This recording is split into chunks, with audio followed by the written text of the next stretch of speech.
విద్య కోసం విదేశాలకు వెళ్లాలనుకుంటున్నారా? America, London, Australia, Canada, ఐర్లాండ్లకు సరియైన ఎంపిక cloud career overseas. Best consultancy in Guntur. Cell number 9000056466.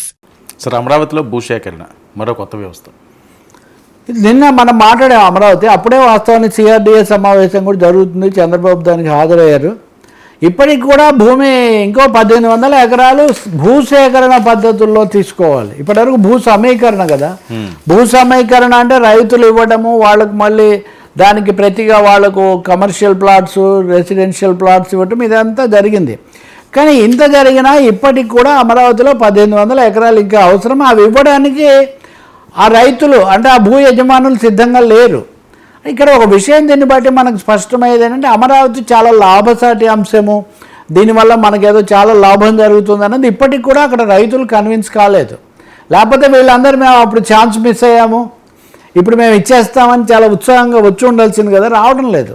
కాబట్టి ఇప్పుడు ఈ భూమిని భూసేకరణ పద్ధతిలో తీసుకోవాలంటే మార్కెట్ రేటుకు 3-4 రెట్లు అదనంగా ఇచ్చి కొన్ని పద్ధతులు చేసి ఇవన్నీ కూడా తీసుకోవడానికి నిన్న సిఆర్డీఏ సమావేశంలో లాంఛనంగా అంగీకరించారు. ఇప్పుడు ఏం జరుగుతుందంటే ఒక తేడా వచ్చేస్తుంది. ముందే భూములు ఇచ్చిన వాళ్ళకేమో ఇప్పటికీ పెద్దగా డబ్బులు రాలేదు, అవి అమ్ముకోలేదు, వాళ్ళ ప్లాట్లు లాభం ఇంకా పూర్తిగా కనపడలేదు. కానీ భూసేకరణ కింద ఇచ్చే వాళ్ళకి మటుకు 3 రెట్లు 4 రెట్లు ఇవ్వాల్సి వస్తుంది ఇప్పుడున్న చట్టం ప్రకారం. ఒక అసమాన పరిస్థితి కూడా ఇక్కడ ఉత్పన్నమవుతుంది. ఇంకా రెండవది, సిఆర్డీఏ భవనం నిర్మాణం పూర్తయింది, దాన్ని నెలాఖరులో మేము ప్రారంభోత్సవం చేస్తామన్నారు. ఇంకొకటేమో ఈ మిగిలిన నిర్మాణాలు కీలకమైనవి చేయడానికి, ఐకానిక్ భవనాలు, వాటి చుట్టూ రోడ్లు ఇట్లాంటివన్నీ నిర్మించడానికి ఇంకో కొత్త స్పెషల్ పర్పస్ వెహికల్ ఎస్పీవి ఒకటి ఏర్పాటు చేయాలి అని ఒక నిర్ణయం చేశారు. ఇప్పటికే 2-3 ఉన్నాయి అమరావతిలో. ఇంకో కొత్త వెహికల్ అనేది అమరావతిలో దీని ద్వారా ఏర్పాటు చేస్తున్నట్టుగా కూడా కనిపిస్తుంది. చంద్రబాబు నాయుడు కూడా వేగంగా పూర్తి చేయండి, వేగంగా కట్టండి, గవర్నమెంట్ కాంప్లెక్స్ కూడా ఇంకా పూర్తవలేదు.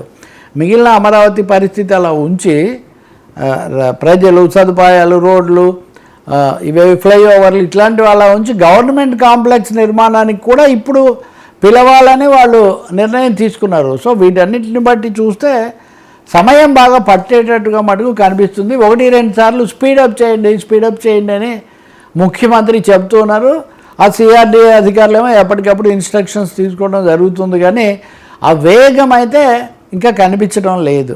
నిన్న జరిగిన దాంట్లో కూడా ఇప్పుడు ఈ భూసేకరణతో అధిక ధర ఇతరులకు గనక ఇస్తే అప్పుడు ఇప్పటికే ఇచ్చి కొంత ఆశాభంగం, కొంత అసంతృప్తితో ఉన్న రైతులు, లేదా వాళ్ళు ఆశించిన ధర రాకపోయి నష్టపోయిన వాళ్ళు, వీళ్ళంతా ఎలా స్పందిస్తారనేది అది కూడా ఒక ప్రశ్నార్థకమే.